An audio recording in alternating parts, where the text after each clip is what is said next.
नमस्कार दोस्तों, study with मस्ती चैनल पर आप सभी लोग का स्वागत है। और हम लोग देख रहे हैं घटना चक्र के माध्यम से जो प्रीवियस क्वेश्चन आए हैं उनके माध्यम से हम लोग स्टडी कर रहे हैं, अपना प्रिपरेशन कर रहे हैं, समझ रहे हैं।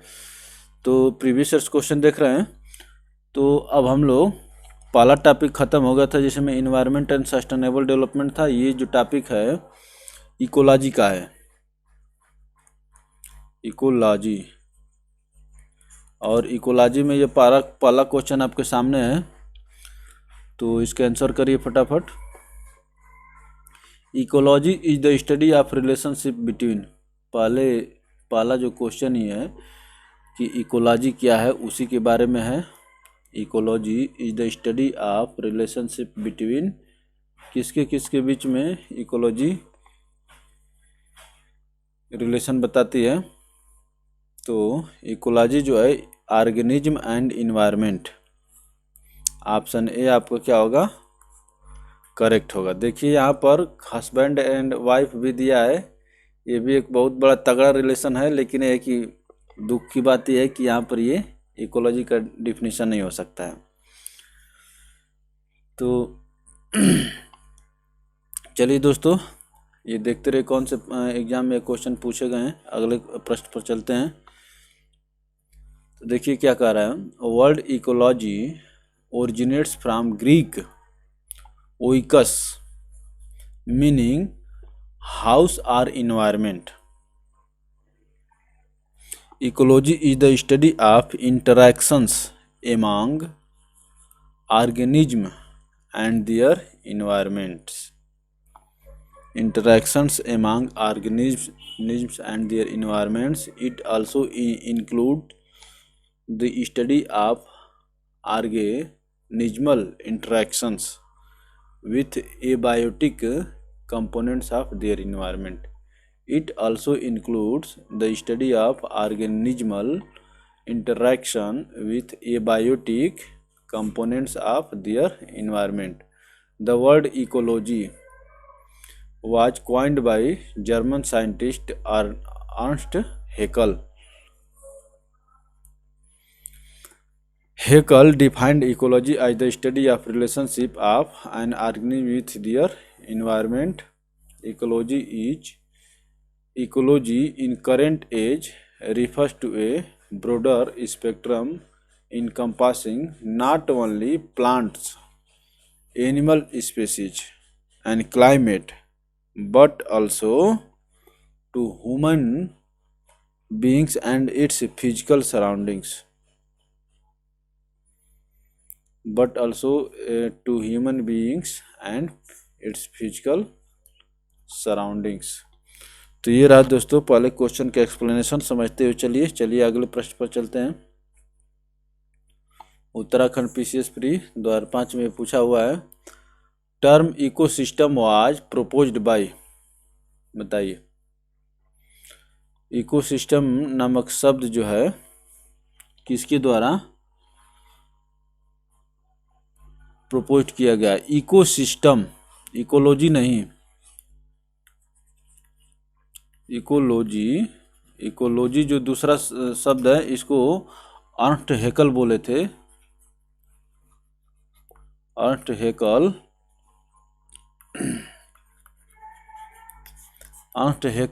इकोलॉजी को बोले थे, लेकिन ये इकोसिस्टम के बारे में बात करते हैं। इकोसिस्टम जो शब्द है ये एजी टांसले दिए थे। ऑप्शन डी आपके यहाँ पर करेक्ट होगा दोस्तों। चलिए एक्सप्लेनेशन पर चलते हैं। बहुत ज़्यादा समय भी नहीं लेना है, क्योंकि बहुत ज़्यादा स्लो पढ़ने पर भी थोड़ा सा अच्छा नहीं लगता है, क्योंकि इतना फास्ट लाइफ हो गया है और उसमें फटाफट एग्जाम की तैयारी करनी है। The term ecosystem was first used by AG Tansley in 1935, who defined an ecosystem as a particular category of physical systems. Who defined an ecosystem as a particular category of physical systems consisting of organism and inorganic components in a relatively stable equilibrium, and inorganism in organic components in a relatively stable equilibrium, open and of various sizes and kinds. An ecosystem is a community of living organisms. An ecosystem is a community of living organisms, plants, animals, microbes, along with the non-living components of their environments, like interacting as a system. These biotic and abiotic components are considered as linked together. इनको linked together माना गया है through nutrient cycles and energy flow. Through nutrient cycles and energy flow, as ecosystems are defined by the network of interactions among organisms and between organism and their environment. These can vary in size from as small as a drop in the pond to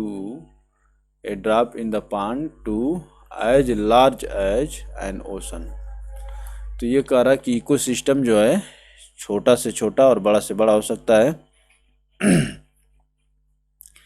These can vary in size from as small as a drop in the pond to as large as an ocean.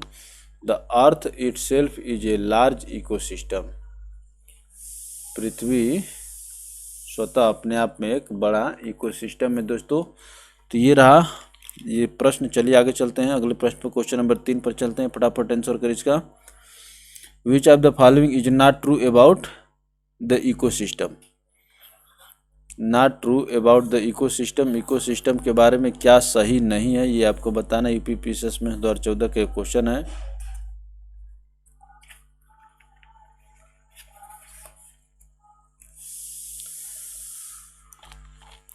Which of the following is not true about the ecosystem. तो it represents all living organisms and the physical environment in any given space time unit. तो ये सबको provide करता है. It represents all living organisms and the physical environment in any given space time unit. It is A functional unit. It has own productivity. ये भी सही है. It is a closed system. Ecosystem जो है एक close system नहीं है और जो नहीं है वही आपका क्या होगा आंसर होगा. तो ऑप्शन डी आपके यहाँ पर करेक्ट आंसर होगा दोस्तों. चलिए आगे चलते हैं. यहाँ पर क्या कह रहा है कि an ecosystem is a community of living organism in conjunction with non living components of their environment interacting as a system. तो क्या कर रहा है. An ecosystem is a community of living organism in conjunction with the non living components of their environment like air water and interacting as a system. Important feature of ecology are. तो important feature of ecosystem होना चाहिए. Important features of ecosystems are. देखिए it is normally an open system. Ecosystem कैसा होता है.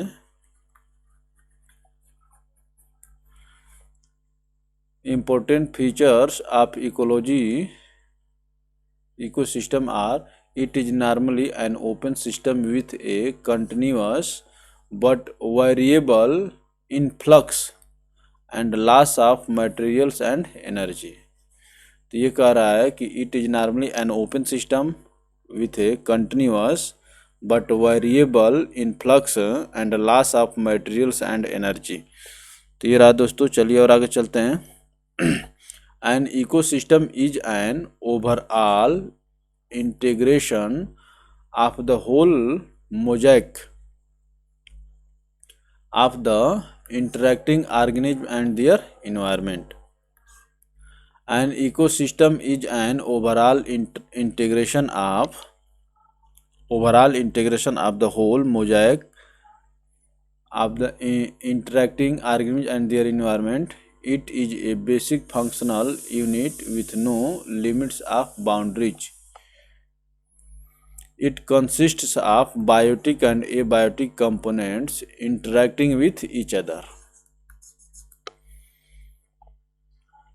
Its functional unit is capable of energy transformation, circulation and accumulation. तो ये तीनों कर सकता है. Its functional unit is capable of energy transformation, circulation and accumulation. Different types of ecosystem are present in different areas.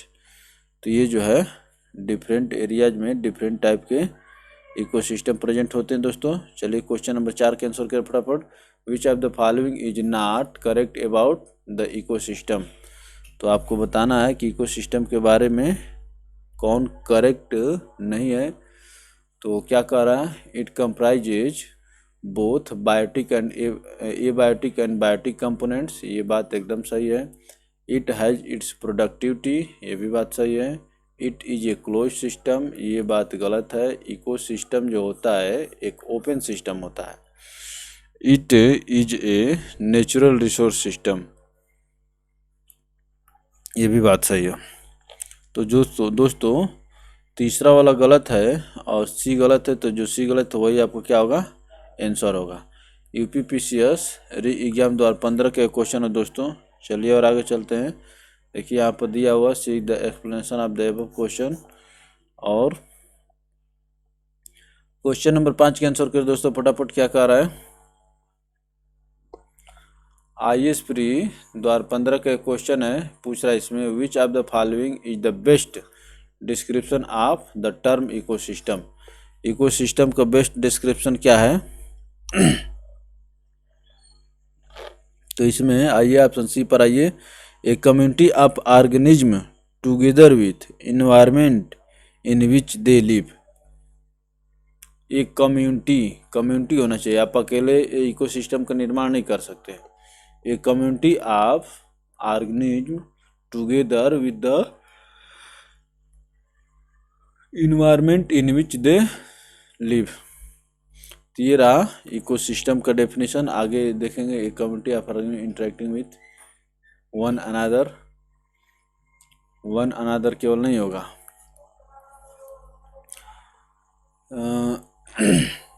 That part of the earth which is inhabited by living organism. केवल living organism के द्वारा थोड़े होता है.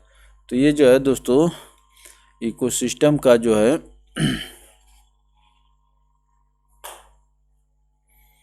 Definition यही 5 के सी होगा. ए community of organism together with the environment in which they live. अब इसमें जो देख रहे हैं ये वाला जो कटा है तो इसमें केवल ऑर्गेनिज्म की बात किया है. इन्वायरमेंट या एबायोटिक फैक्टर्स की बात ही नहीं किया. जबकि इकोसिस्टम में एबायोटिक फैक्टर भी होना चाहिए. All the organism and the abiotic components of the environment from the ecosystem of the place form all the organism and the abiotic component of the environment form the ecosystem of the place. Thus ecology deals with the organism and its environment.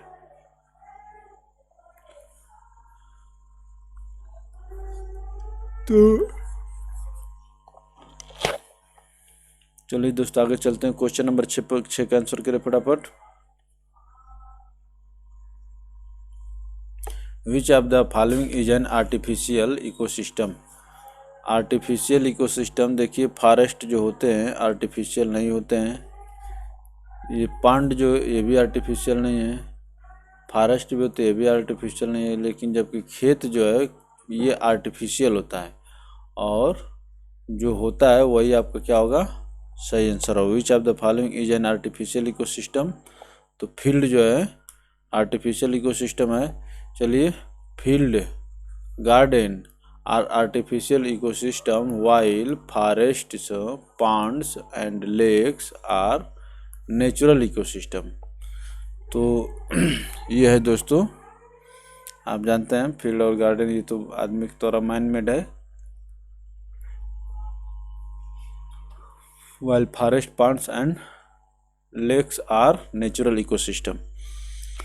तो चलिए दोस्तों question number 7 का answer करिए फटाफट। तो दोस्तों फटाफट question number 7 का आंसर करिए, क्या कह रहा है, which of the following is an artificial ecosystem.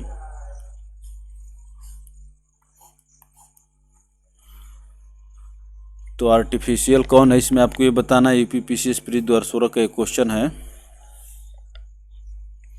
तो देखिए इसमें ग्रासलैंड, लेक और फॉरेस्ट ये नेचुरल हैं। इसमें राइस फील्ड जो है आर्टिफिशियल इकोसिस्टम है, क्योंकि आप लोग जानते हैं कि राइस फील्ड जो है कुछ समय के लिए होता है। ऑप्शन ए आपके यहाँ पर करेक्ट आंसर होगा। चलिए आगे चलते हैं, देखिए क्या कह रहा है इसमें। An artificial ecosystem meets all the criteria of a natural ecosystem but is made and controlled by humans, but is made and controlled by humans। orchard, farmlands, gardens and human made reservoir are some examples of artificial ecosystems। तो ecosystem can broadly be categorized as aquatic and terrestrial ecosystems। grasslands, forests and deserts are example of terrestrial ecosystem। तो देखिए terrestrial कौन सा होगा, grassland, forest and deserts are example of terrestrial ecosystem, while lake, rivers and oceans fall under aquatic ecosystem। ecosystems can be classified as, तो इसमें क्या कर रहा है, notably agriculture under human ecosystem has been instrumental to the existence of society and developed, hence A is the correct answer. तो ये बता रहा है कि जो आर्टिफिशियल पूछा था तो वही कह रहा है कि notably agriculture under human ecosystem has been instrumental to the existence of society and development.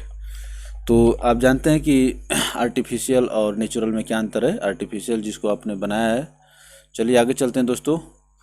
तो आगे देख रहे हैं कि ये भी प्रश्न के रूप में मेरी टेक्निकल टीम आपके सामने प्रेस करते रहती है। वीडियो को लाइक करके शेयर कर दीजिए ताकि आपके दूसरे मित्र तक भी पहुंचे। सब्सक्राइब करके घंटी के आइकन को प्रेस कर लीजिए ताकि आपको हर एक वीडियो को नोटिफिकेशन मिलता रहे। चलिए आगे चलते हैं, क्वेश्चन नंबर 8 का आंसर करिए दोस्तों फटाफट। The number of organism that can be supported by the environment in a given area is known as. तो उसको क्या कहते हैं आपको बताना है। The number of organism that can be supported by the environment in a given area is known as। तो उसको क्या कहते हैं, उस नंबर को क्या कहते हैं। जैसे मान लीजिए कि इतना खेत है और ये जो है अगर 20 लोग को खाने के लिए अन्न उपजा पा रहा है तो ये कैरिंग कैपेसिटी कहा जाएगा उतने लोगों के लिए, पॉपुलेशन नहीं कहा जाए। पॉपुलेशन तो ये होता है कि भाई जनसंख्या की गणना होती है, उनको खाने को मिल रहा वो अलग फैक्टर है। लेकिन number of organism that can be supported, ये खेत जो है 20 लोग को सपोर्ट कर सकता है। सपोर्ट का मतलब उनके लिए भोजन उपलब्ध करा सकता है। By the environment in a given area is known as carrying capacity. Option B आपके यहाँ पर करेक्ट आंसर होगा दोस्तों। और ये उत्तराखंड पीसीएस प्री 2012 का एक क्वेश्चन है। चलिए और आगे चलते हैं।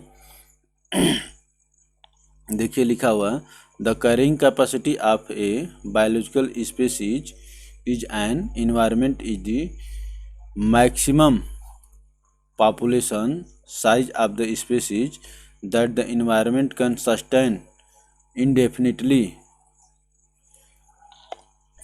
के मतलब उसको लगातार given the food, habitat, water and other necessities available in the environment.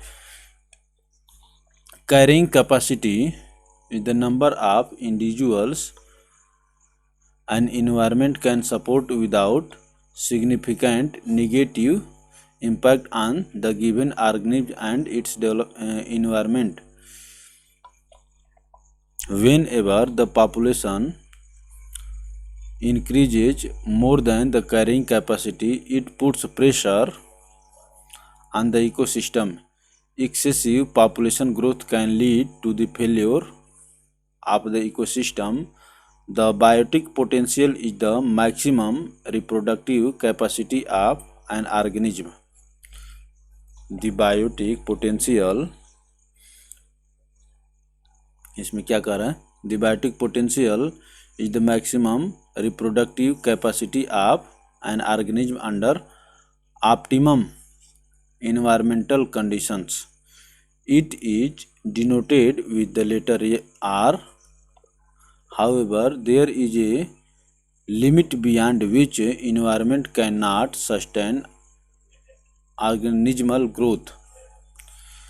This limit is called carrying capacity. तो वही जो मैं आपको बताया था कि भाई इतने जगह जो है अगर 20 लोग को हर एक चीज़ प्रोवाइड कर सकती है, अगर मान लें कि 30 लोग हो गए, 25 लोग हो गए तो फिर समस्या होगी। तो वही कैरिंग कैपेसिटी की बात कर रहा है। तो एक बार क्वेश्चन और देख लीजिए। The number of organ that can be supported by the environment in a given area is known as carrying capacity. चलिए दोस्तों आगे चलते हैं। क्वेश्चन नंबर 9 का आंसर करिए फटाफट। Which one of the following term describe not only the physical space occupied by an organism but also its functional role in the community of organism. Functional role, तो इसको क्या चीज़ दर्शाता है बताइए। Question number 9 का answer करिए। तो question number 9 का आंसर होगा ऑप्शन बी, करेक्ट आंसर होगा इकोलॉजिकल नीच। इकोलॉजिकल नीच इसको कहते हैं। IAS प्री 2013 में पूछा गया है। चलिए और आगे चलते हैं दोस्तों। Ecological niche characterizes the position of a species within an ecosystem comprising species habitat requirement as well as its functional role. तो ये जो हो गया इकोलॉजिकल नीच आता है। एक डिफिनेशन आप पढ़ेंगे इसको। हम लोग यहाँ पर ऑब्जेक्टिव देख रहे हैं दोस्तों। चलिए आगे चलते हैं। क्वेश्चन नंबर 10 का आंसर करिए फटाफट। Which one of the following ecosystem covers the largest area of earth surface.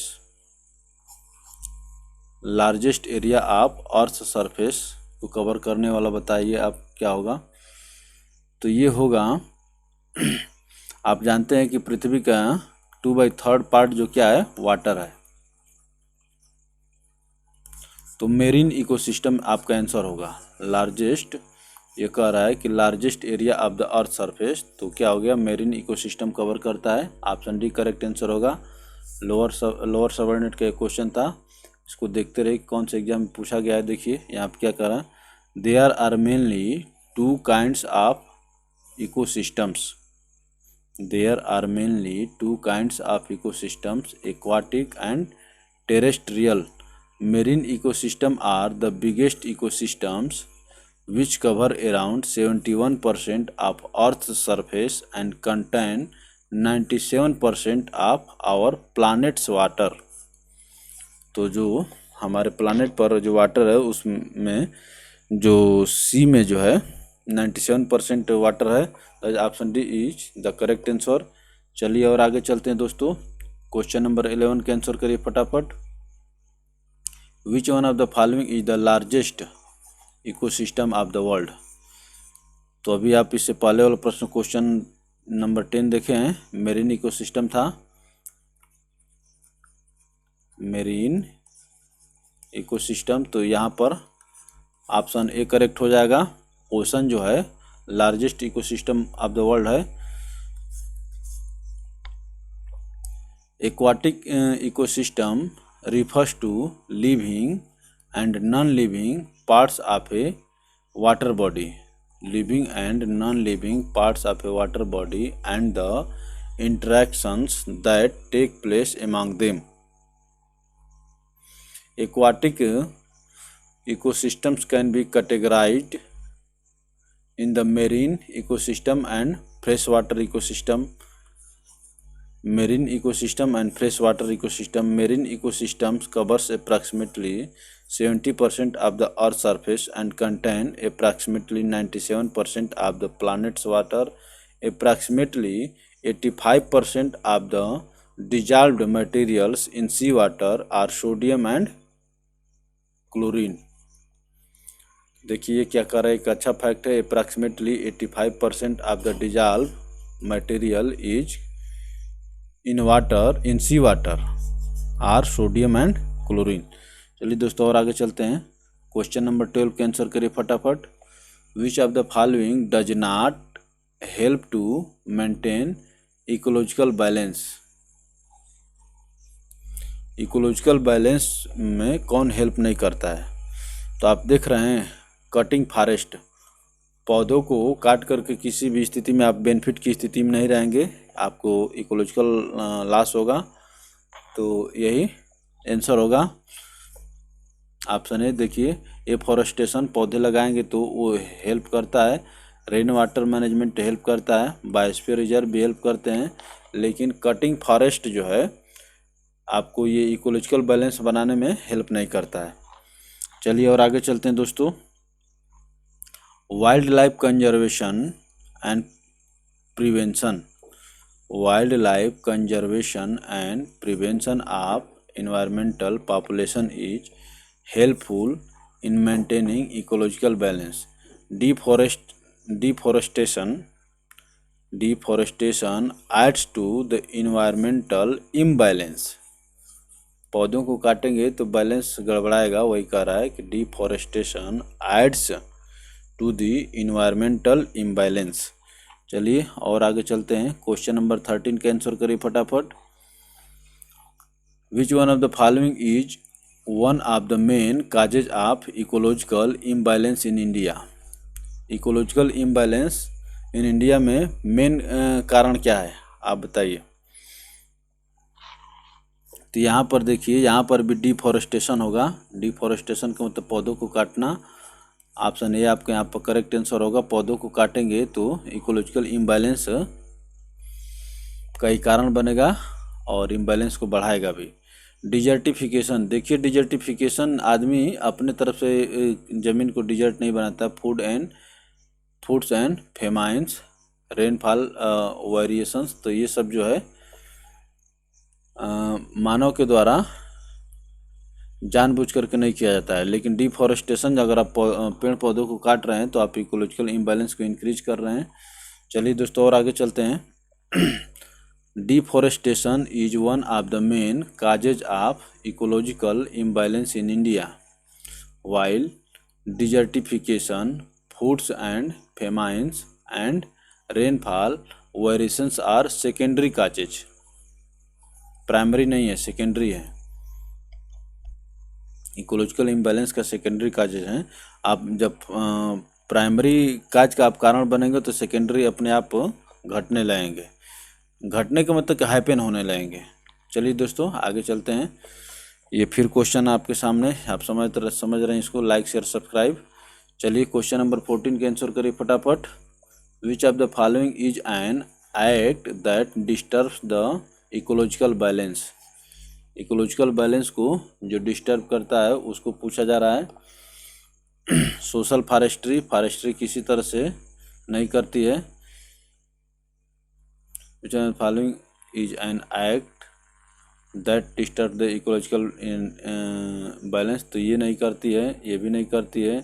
One महोत्सव में पेड़ पौधे आप लगाएंगे, लेकिन लंबरिंग में इकोलॉजिकल इम्बैलेंस होता है। ऑप्शन ये आपके यहाँ पर करेक्ट आंसर होगा। चलिए दोस्तों और आगे चलते हैं, ये देखते रहे कौन से एग्जाम में पूछा हुआ है। It is lumbering which disturbs the ecological imbalance. Question number 15 के आंसर करें फटाफट। The highest trophic level in an ecosystem is obtained by। The highest trophic level in an ecosystem is obtained by, बताइए। Highest trophic level, तो highest trophic level पर कौन होता है? obtained by omnivorous। Option C आपके यहाँ पर correct answer होगा। चलिए दोस्तों आगे चलते हैं, देखिए सब कुछ एक्सप्लेनेशन से क्लियर हो जा। There are 4 types of trophic levels in the food chain of the ecosystem. They are first trophic level, first trophic level में कौन आता है? प्रोड्यूसर आता है। Second trophic level primary consumers, इसको देखिए यहाँ पर सेकेंड कन्फ्यूजन कहाँ से होता है, ये सेकेंड है लेकिन यहाँ पर प्राइमरी है, तो इसीलिए हाँ, लेकिन ये प्रोड्यूसर है और ये जो है कंज्यूमर है, इसको भी आप रिलेट कर लेंगे तो समझ जाएंगे।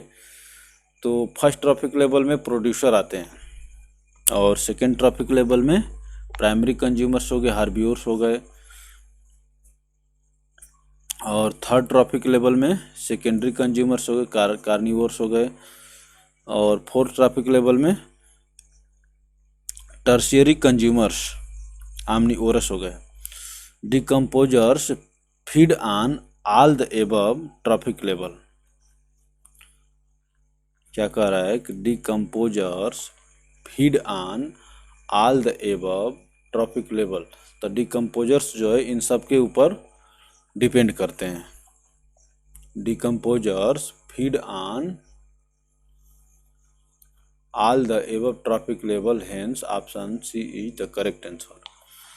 तो चलिए दोस्तों, तो 4 ट्रॉफिक लेवल की बात हुआ, फर्स्ट सेकेंड थर्ड फोर्थ, और प्रोड्यूसर से शुरू करिए, primary consumer, secondary consumer, tertiary consumer. चलिए और आगे चलते हैं दोस्तों, क्वेश्चन नंबर 16 के आंसर करें फटाफट। Which of the following is not a biotic component of an ecosystem. Biotic और एबायोटिक दो बात आती है, तो इसमें से पूछ रहा है कि नॉट ए बायोटिक कंपोनेंट, इसमें से कौन एक बायोटिक कंपोनेंट नहीं है? तो आप जानते हैं कि लिविंग नॉन लिविंग से, तो देखिए बैक्टीरिया, प्लांट और एनिमल ये सभी जो है बायोटिक कंपोनेंट हैं, जबकि एयर जो है ए बायोटिक कंपोनेंट है। तो वही पूछा है कि not biotic component, which of the following is not a biotic component. तो ये ए बायोटिक कंपोनेंट नहीं है, और जो नहीं है वही आपका क्या होगा? आंसर होगा दोस्तों। चलिए और आगे चलते हैं। Biotic components are the living things that shape an ecosystem. Biotic में लिविंग आते हैं। बायोटिक कंपोनेंट्स यूजुअली इंक्लूड किसी चीज़ को? Producers, plants, consumers, animals, humans, decomposers, fungi and bacteria. तो ये भी बायोटिक में आते हैं क्योंकि ये भी लिविंग है। चलिए और आगे चलते हैं दोस्तों। The primary source of energy in eco body is. Primary source of energy in eco body, तो आप जानते हैं कि प्राइमरी सोर्स क्या होता है, बताइए दोस्तों फटाफट। तो पृथ्वी पर एनर्जी का प्राइमरी सोर्स जो है सोलर एनर्जी, सन है, सन। तो इस प्रकार से ऑप्शन सी आपको क्या होगा? करेक्ट आंसर होगा दोस्तों।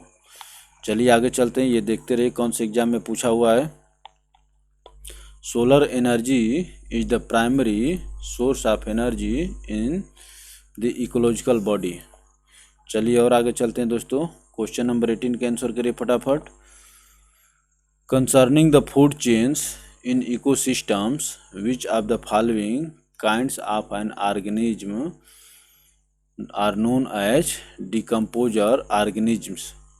तो डिकम्पोजर किसको किसको कहा जाता है ये आपसे पूछा गया है क्वेश्चन नंबर 18 में। तो देखिए डिकम्पोजर में अभी हम लोग इससे पहले देखे हैं बैक्टीरिया और फंजाई। बैक्टीरिया और फंजाई जो है ये डिकम्पोजर के अंतर्गत आते हैं, वायरस नहीं आता है। तो बैक्टीरिया और फंजाई 2 और 3 किस में दिया हुआ है? ऑप्शन बी में दिया हुआ। देखिए करेक्ट पूछा हुआ था, ऑप्शन बी आपके यहाँ पर करेक्ट आंसर होगा। IAS प्री 2013 का एक क्वेश्चन है दोस्तों। चलिए आगे चलते हैं। जहाँ पर समझने की बात हुई तो वहाँ पर समय दिया जाएगा थोड़ा। Decomposers are nature's recyclers as they break down the organic matter found in the dead bodies of plant and animals। तो जो प्लांट और एनिमल के डेड बॉडीज में जो ऑर्गेनिक मैटर उसको डिकम्पोजर क्या करते हैं? ब्रेक डाउन करते हैं। The term organic matter refers to the matter that comes from living organisms. Decomposers are mainly the microorganisms such as bacteria and fungi in the form of yeasts and molds that break down bodies of dead organisms and release compounds that can be eaten by producers.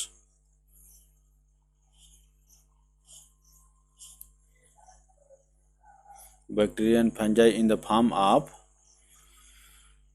yeast and molds।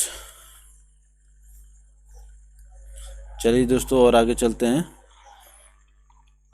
Question number 19 का answer करिए फटाफट।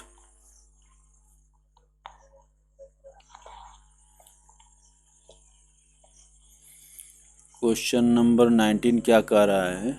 Which of the following are the primary consumers in an ecosystem? Select the correct answer from the code given below. Primary consumers, UPPCS mains 2006 का ये question है। तो primary consumers कौन कौन से होते हैं ये आपको बताना है। तो प्राइमरी कंज्यूमर्स क्या खाते हैं बताइए? ग्रास खाते हैं या वेजिटेरियन होते हैं?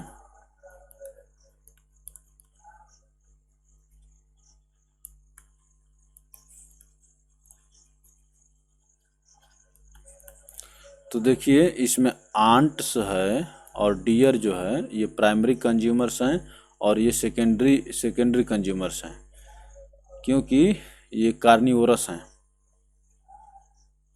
और ये जो है हर्बीवोरस हैं। इनको वेजिटेरियन कह लीजिए या हर्बीकोरस कह लीजिए। हर्बीवोरस कह लीजिए। तो इसमें जो है पहला और दूसरा ये प्राइमरी कंज्यूमर्स हैं। तो पहला और दूसरा कौन सा ऑप्शन में दिया हुआ है? ऑप्शन ए में दिया हुआ और यही क्या होगा? करेक्ट आंसर होगा दोस्तों। चलिए और आगे चलते हैं। Mainly herbivores in food chain are considered as primary consumers. In the given options, deer is herbivorous, hence it is a primary consumer. Ants fall under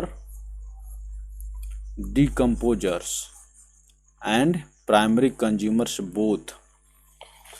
तो आंट्स जो चींटी आप जानते हैं, चींटी जो होती है डिकम्पोजर्स और प्राइमरी कंज्यूमर दोनों के अंतर्गत आती है। Hence it eats plants and receive energy from cellulose. Tiger is carnivorous and the fox is omnivorous. ये सर्वाहारी है, सब कुछ खाती है। And the fox is omnivorous. Significantly,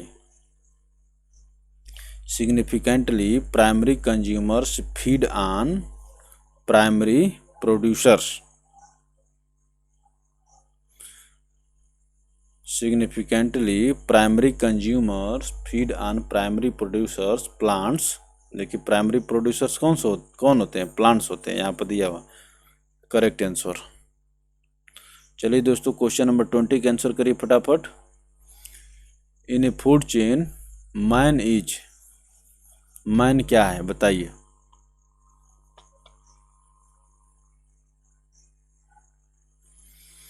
primary as well as a secondary consumer.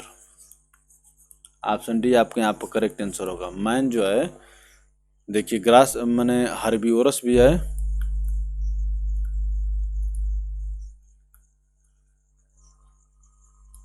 और कार्निवोरस भी है। तो मैन जो है क्या है? Primary as well as secondary consumer है, प्रोड्यूसर नहीं है। आदमी अपना भोजन स्वतः नहीं बनाता है। चलिए दोस्तों आगे चलते हैं। और in a food chain there are trophic levels. Autotrophs, primary consumer, secondary consumers and tertiary consumers. तो ऑटोट्रोप्स कौन होते हैं? प्लांट्स होते हैं। The primary consumer is the herbivores that feed on the plant. The secondary consumer is small carnivorous. The secondary consumer is small carnivorous feeding on primary consumers, and the tertiary consumer is larger carnivorous. So in food chain, man is primary as well as secondary consumer who feeds on both plants product and meats. Who feeds on both plant products, इसको एक में होना चाहिए, and meat.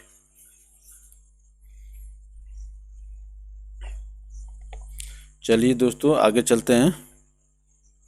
Question number 21 का answer करें फटाफट। 10% law is related with. ये बहुत ही महत्वपूर्ण क्वेश्चन है, खूब पूछा जाता है। 10% लॉ इज रिलेटेड विथ बताइए। तो ये ऑप्शन ए यहाँ पर करेक्ट आंसर होगा। Transfer of energy as food from one trophic level to other. तो कहा जाता है कि 10% एनर्जी कैरी होती है। वो कैसे? जैसे मान लीजिए कि सूर्य से जो ऊर्जा आती है उसका 10% पौधे उसको एब्जॉर्ब कर पाते हैं, और पौधे को खाने से जो ऊर्जा मिलती है, तो यहाँ से जितना, जैसे ये समझ लिए कि हम जितना खाते हैं उसका 10% ही क्या होता है, हमको मिल पाता है। बाकी का सब चीज़ जो है एनर्जी इधर उधर वेस्ट हो जाती है। वह ये 10%, इसको आप अच्छे से पढ़ेंगे समझेंगे। 10% law is related with transfer of energy as food from one trophic level to other. चलिए और आगे चलते हैं। देखिए यहाँ पर दिया हुआ है the 10% law of transfer of energy from one traffic level to the next was introduced by Raymond Lindman in 1942. According to this law, during the transfer of energy from organic food from one trophic level to the next, only about 10% of energy from organic matter is stored as flesh. The remaining is lost during transfer, broken down in respiration, or lost to incomplete digestion by higher trophic level. When organisms are consumed, 10% of the energy in the food is fixed into flesh into place and is available for next trophic level. When organisms are consumed, when organisms are consumed, 10% of the energy in the food is fixed and is available for next trophic level, carnivorous and omnivorous.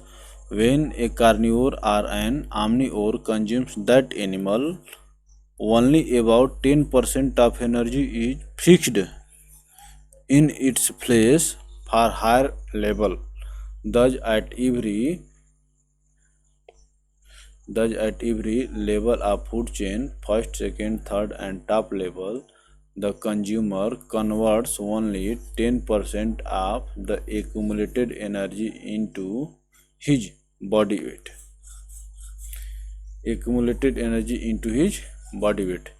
चलिए दोस्तों, और आगे चलते हैं कि 10% ही आप fix कर पाते हैं, fixed in its place.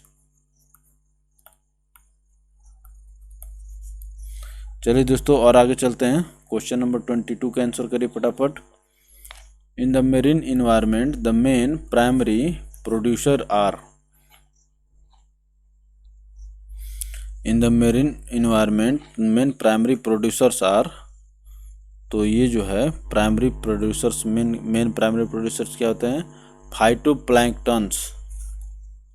Phytoplanktons option A आपके यहाँ पर करेक्ट होगा दोस्तों, फाइटोप्लैंक्टन्स। चलिए और आगे चलते हैं।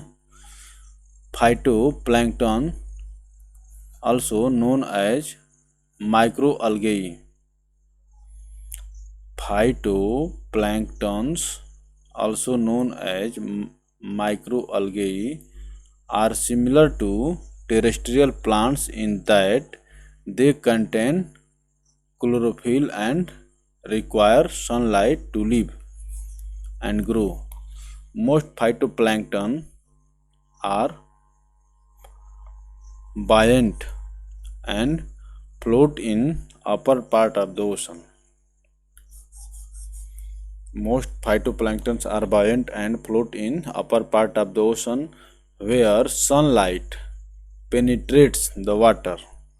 Where sunlight penetrates the water, the phytoplanktons also requires inorganic nutrients such as nitrate, phosphate, and sulfur, which they convert into proteins, fat and carbohydrates. चलिए और आगे चलते हैं दोस्तों। क्वेश्चन नंबर 23 का आंसर करिए फटाफट। Among the biotic components of the ecosystem, the producer system is. Among the biotic component of the ecosystem, the producer system is. तो इसमें प्रोड्यूसर्स पूछ रहा है, तो आप जानते हैं कि प्रोड्यूसर्स कौन होते हैं? ग्रीन प्लांट्स होते हैं। यहाँ पर ये लोग प्रोड्यूसर नहीं होते हैं। Among the biotic components of the ecosystem, the producer system is green plants. Option D आपके यहाँ पर करेक्ट आंसर होगा दोस्तों। चलिए आगे चलते हैं। यूपीपीसीएस प्री 2013 का एक क्वेश्चन था। Plants are self feeding. Plants are self-feeding organisms that produce complex organic compounds such as carbohydrates, fats and protein. तो प्लांट्स कैसे होते हैं? सेल्फ फीडिंग होते हैं। पौधे अपना भोजन स्वतः बनाते हैं, generally using energy from light, photosynthesis. These are known as autotrophs and are fundamental to the food chain of all ecosystem. These are called primary producers. तो पौधे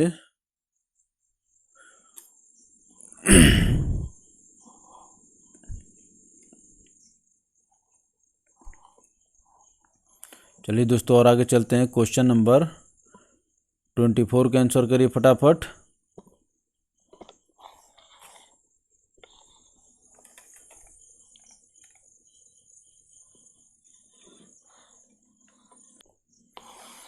तो दोस्तों हम लोग देखे हैं कि अभी इससे पहले ट्रैफिक लेवल की बात हुई थी, ट्रैफिक लेवल। तो traffic level first include, traffic level जो फर्स्ट होता है उसमें क्या इंक्लूड होते हैं बताइए। तो हम लोग फर्स्ट, सेकेंड, थर्ड और फोर्थ पढ़े थे, 4 पढ़े थे। तो ट्रैफिक लेवल फर्स्ट में प्रोड्यूसर्स होते हैं, और यहाँ पर प्राइमरी कंज्यूमर, सेकेंडरी कंज्यूमर और यहाँ पर टर्शियरी। तो इसी से वही कह रहा है कि traffic level first include, traffic level first में क्या होगा इसके अनुसार बताइए। इसके अनुसार होगा green plants,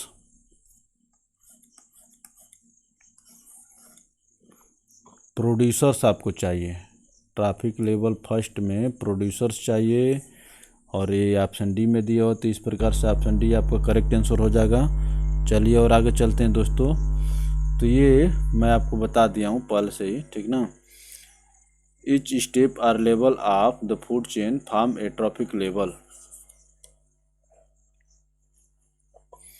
each step or level of a food chain.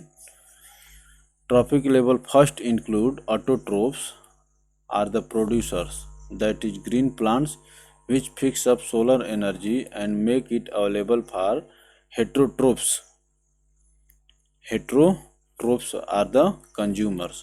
The herbivores, primary consumers, come at second, and small carnivores at third, and tertiary consumers fourth traffic level. तो ये जो मैं आपको बताया हूँ। चलिए आगे चलते हैं दोस्तों अगले प्रश्न पर। क्वेश्चन नंबर 25 का आंसर करिए फटाफट। Which one of the following pair is correctly matched. तो आपको ये बताना है कि इसमें से कौन करेक्टली मैच्ड है। तो देखिए, करेक्टली मैच्ड आपसे पूछा गया है। तो करेक्टली मैच्ड के अनुसार तो माउंटेन को क्या कह रहा है, मोस्ट स्टेबल इकोसिस्टम, ये गलत है। एबायोटिक कंपोनेंट, बैक्टीरिया एबायोटिक कहाँ से हो जाएगा, ये बायोटिक है। और देखिए ग्रीन प्लांट्स, ये इकोसिस्टम में है, यही करेक्ट होगा। और रेनफॉल, ग्लोबल वार्मिंग। तो which one of the following pair is correctly matched, इस प्रकार से ऑप्शन सी आपके यहाँ पर क्या होगा, करेक्ट होगा दोस्तों। चलिए आगे चलते हैं। All the pairs mentioned in the questions are related to ecosystems, but correctly matched is only C. Are related to ecosystem but correctly matched is only C. An ecosystem is a community of living organisms in conjunction with the non-living components of their environment. Since plants are living organisms, hence they are related to the ecosystem. चलिए दोस्तों और आगे चलते हैं। तो अभी देखते हैं कि यहीं तक रहने दिए और आगे बढ़ाया जाएगा। तो अभी विचार करें, थोड़ा पानी पी लेते हैं दोस्तों।